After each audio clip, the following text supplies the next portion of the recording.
शादी का बंधन एक पवित्र रिश्ता माना जाता है, एक ऐसा बंधन जो धर्म, जाति और सामाजिक सीमाओं से ऊपर होता है, जिसे आजकल राजनीतिक खेल में बुरी तरह से उलझा कर रख दिया गया है। राजनीतिक दल जो सत्ता के लिए गठबंधन करने से पीछे नहीं हटते, वही दल अपने कार्यकर्ताओं के परिवारों के व्यक्तिगत रिश्तों को लेकर इतनी सख्तियां बरतने लगे कि अगर किसी का बच्चा राजनीति से अलग पार्टी के सदस्य से शादी कर ले तो उसके माता पिता को अपनी राजनीतिक कुर्सी गवाकर इसकी कीमत चुकानी पड़ती है। कुछ ऐसा ही हुआ रामपुर में बसपा के वरिष्ठ नेता सुरेंद्र सागर के साथ। 4 बार जिले के अध्यक्ष रहे, 2 बार विधायक रहे और दर्जा प्राप्त राज्य मंत्री का पद संभाल चुके सुरेंद्र सागर को अपनी पार्टी से बाहर का रास्ता दिखा दिया गया। आखिरकार क्यों, क्या वजह है इसकी, आइए जानते हैं।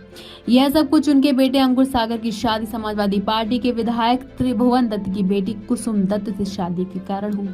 यह मामला दिलचस्प है क्योंकि ना तो सुरेंद्र सागर ने पार्टी के खिलाफ कोई कदम उठाया, ना ही उन्होंने किसी पार्टी विरोधी गतिविधि में भाग लिया।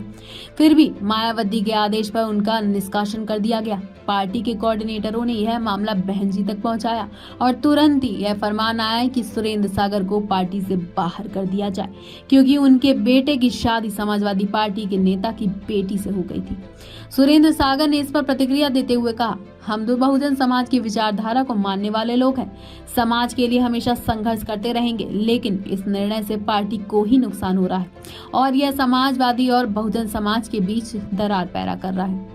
जब उनसे पूछा गया कि इतने सालों तक पार्टी के लिए समर्पित रहे फिर भी इस निर्णय का सामना करना पड़ा, तो उन्होंने कहा, पार्टी में आस्था रखने वालों से चर्चा कर हम तय करेंगे कि आगे क्या करना है। बहन जी से मेरी अपील है कि इस तरह के फैसले से पार्टी को ही नुकसान हो रहा है और सबसे ज्यादा नुकसान उस समाज को हो रहा है जो बहुजन समाज पार्टी को अपना समर्थन देते हैं। सुरेंद्र सागर ने आगे कहा, अगर बहन जी के निर्णय सही होते तो बसपा आज देश की सबसे बड़ी पार्टी बन सकती थी, लेकिन जिस तरह से फैसले लिए जा रहे हैं उससे लगता है कि पार्टी का भविष्य खतरे में है। यह कहानी सिर्फ एक राजनीतिक घटनाक्रम नहीं बल्कि समाज और राजनीति के बीच बढ़ती दरार का प्रतीक बन चुकी है। राजनीति में गठबंधन होते हैं, लेकिन क्या परिवार के रिश्तों को भी इससे जोड़ दिया जाएगा? यह सवाल उठता है और सुरेंद्र सागर की यह दर्दनाक गवाही इस सवाल का गहरा संकेत है।